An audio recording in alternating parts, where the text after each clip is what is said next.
Jalan sinodalitas inilah yang diharapkan Allah dari gereja milenium ketiga.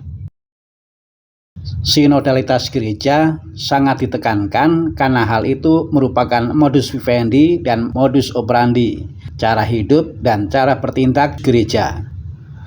Dalam dan melalui sinodalitas, umat Allah mewujudkan diri sebagai persekutuan yang berjalan bersama, mengambil bagian atau partisipasi dalam melaksanakan misi atau perutusan.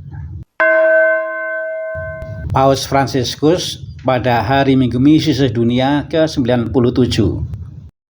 Santo Hieronymus berkata, ketidaktahuan akan kitab suci adalah ketidaktahuan akan Kristus.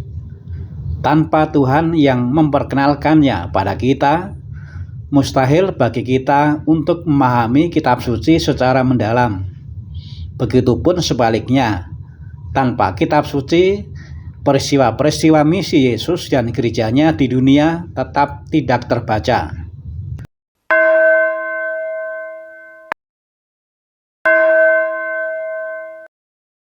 Dari Paus Fransiskus, saya sangat terkesan dengan penegasan ini, bahwa merayakan sinode itu berarti berjalan bersama di jalan yang sama.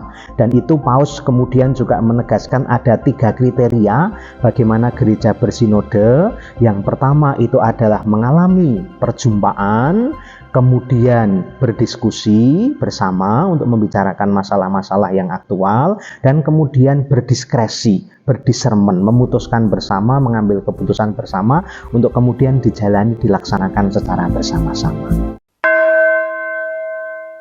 Amoris Laetitia mengajak gereja untuk menjadi gereja yang mendengarkan.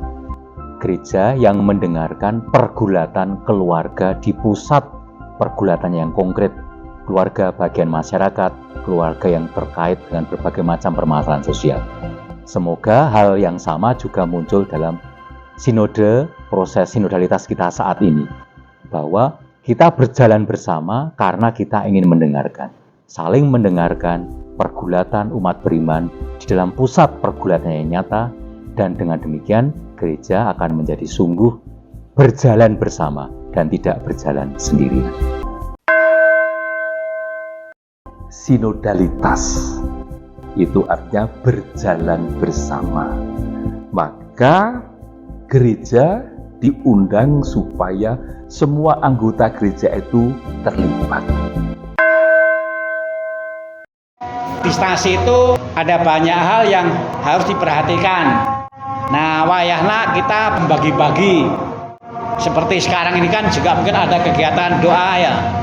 Nah, siapa yang kegiatan doa, siapa yang harus rapat, karena semuanya penting dan kita bersyukur karena toh umatnya juga banyak, maka dibagi-bagi. Nah, kalau rapat pengurus itu nggak bisa dipakai ke umat yang biasa. Kalau mengacu ke yang tadi, yang namanya pengurus itu bertemu penting. Maka saya kemarin di grup itu mengirim jadwal Jumat kedua sampai akhir tahun, supaya kita semua bisa mengatur jauh-jauh hari. Kalau mengacu ke yang tadi, yang namanya pertemuan itu penting sekali. Lalu tantangan kita sekarang adalah bagaimana pertemuan itu juga untuk saling berbagi, saling mendengar tentang hal-hal aktual yang dialami oleh umat dalam kehidupan yang konkret. Kehidupan umat yang konkret harus menjadi bahan rapat, bahan saling ngobrol, bahan saling mendengar. Jadi dimulai dari pengurusnya dulu. Lalu kemudian tadi ditayangkan, ini saya di Cibunut. Saya ngajari anak-anak dengan cara yang sederhana. Ingat, kita ini bukan hanya bersama manusia, tetapi juga bersama Yesus. Saya bersyukur tadi disebut oleh Pak Endar, juga oleh Pak Roni ya, mengenai pentingnya firman, pentingnya kitab suci. Bapak Suci mengingatkan bahwa tanpa kitab suci, peristiwa-peristiwa misi Yesus dan gerejanya di dunia tidak akan terbaca. Tadi katakan kitab suci penuntun, termasuk juga penuntun untuk membaca masalah umat itu apa, lalu mencari solusinya seperti apa. Firman Tuhan akan menunjukkan.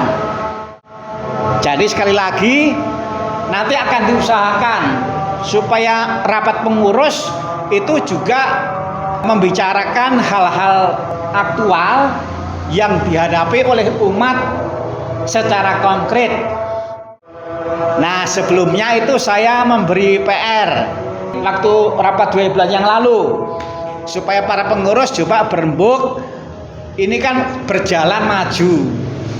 Jadi kira-kira kemajuan apa yang akan dibuat oleh para pengurus sebisanya. Yang terpenting adalah para pengurus saling berbicara, saling ngobrol, saling mendengar. Kemajuan apa yang mau dibuat? Lalu kemudian di sini nanti saling disaringkan, berdiskusi, determin bersama. Ini polanya. Jadi segala sesuatunya harus dibicarakan bersama, saling ngobrol, saling mendengar, berdiskusi, determin bersama. Soal-soal yang aktual, kehidupan konkret para umat.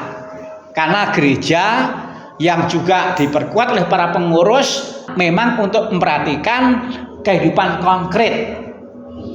Kalau itu yang kita lakukan, saya percaya di dalam kehidupan konkret orang itu merasa dibantu. Kita berjalan bersama dengan manusia, tetapi juga bersama dengan kepalanya yang tidak lain adalah Yesus.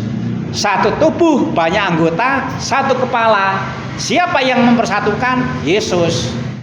Maka sekali lagi, kitab suci penting. Tanpa kitab suci, misi Yesus dan gereja tidak akan terbaca. Surah cukup jelas ya. Mulai bulan depan kita akan berusaha rapatnya pelan-pelan disesuaikan dengan semangat ini. Hal-hal yang penting, hal-hal yang aktual yang dihadapi oleh umat kita angkat, saling ngobrol, saling mendengar, berdiskusi, determin bersama. Kira-kira nanti apa yang bisa dilakukan oleh para pengurus.